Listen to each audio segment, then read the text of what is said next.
yang menjadi masalah kan begini. Saya ingin menceritakan ada satu hadis qudsi yang isinya menceritakan orang mencari Tuhan, ya, mencari mursyid, mencari guru, ya, bertapa di gunung, bertapa di hutan, naik gunung, turun gunung, masuk hutan, keluar hutan, cari kemana-mana sampai dia meninggal dunia. Di hadapan Tuhan dia dipersalahkan. Kenapa engkau mencariku ke hutan-hutan, mencari guru-guru, mencari lautan, nggak bakal ketemu, Anda salah jalan.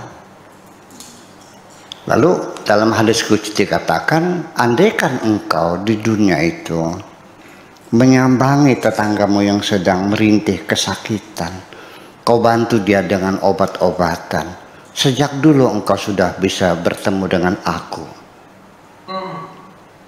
Andaikan engkau datang, ya, melayat takziah kepada temanmu yang meninggal dunia dan engkau ikut menghantarnya ke kuburan, sejak dulu engkau sudah bertemu dengan aku.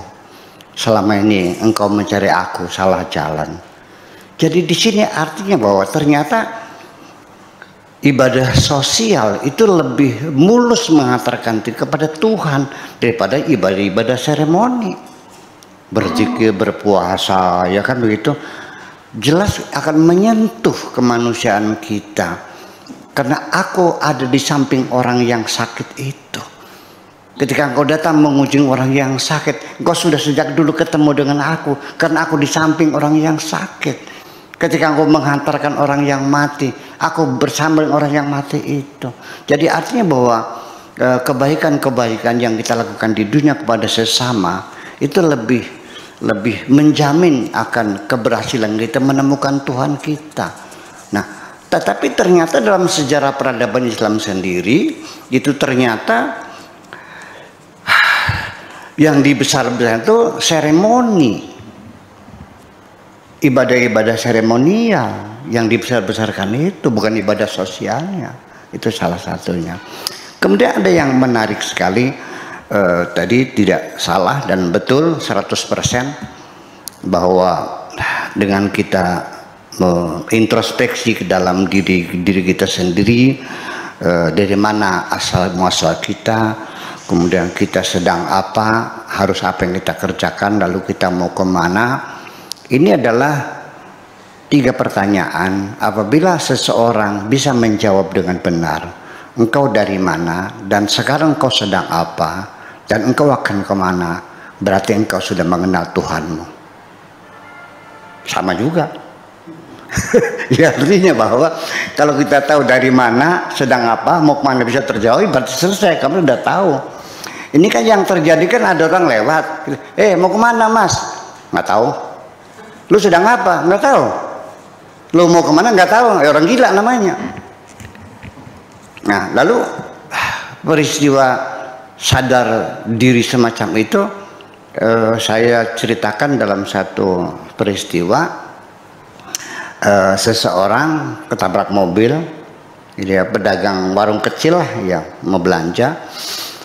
Waktu itu belanjaannya itu biasanya 5.000 karena ada kenaikan harga-harga barang sehingga perlu belanja 10.000. Istrinya ngotot cukup 5.000, cukup tidak cukup 5.000. Pokoknya kata suaminya 5.000 buat apa? Paling cabai 1 dapatnya.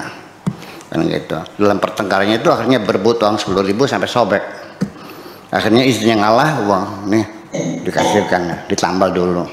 Nah, setelah itu dia mampir di warung dulu, beli rokok Sriwedari 2 batang, yang satu diisap, yang satu diselipkan di telinganya, dibelokkan tikungan maut di Desa Keliwet itu ya, yaitu ketabrak ranjangnya itu, dia terpelanting oleh bus, ya, waktu itu sampai kepalanya membentur DMC, batu batas jalan raya itu. Dia pingsan di rumah sakit, 1 minggu dia koma, tidak sadar diri, diobati, setelah itu dia siuman. Istrinya bahagia sekali, suaminya sudah siuman. Tetapi ketika ditanya siapa aku, si suami tidak kenal. Kamu siapa? Nggak kenal. Tapi dia sudah bisa makan, sudah bisa minum, sudah bisa cebok, sudah bisa berak sendiri. Akhirnya diobati lagi sampai karena neuro receiver terputus. Neuro receiver terputus yang diusahakan di bedah salap lagi nyambung, akhirnya dia siuman kembali.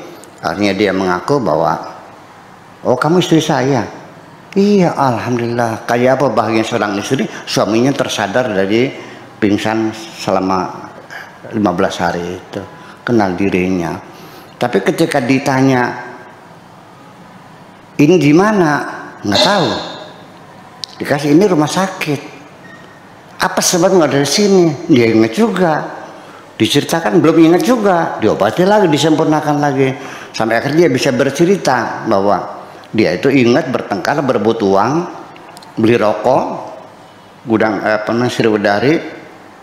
Setelah itu dia nanya lagi, dikasih tahu, nah kamu ketabrak mobil. Oh gitu, ya. Alhamdulillah. Berarti sudah sadar belum tuh? Sadar, istri sudah sadar, alhamdulillah. Jadi diperiksa oleh dokter, kamu sudah sehat, bisa pulang.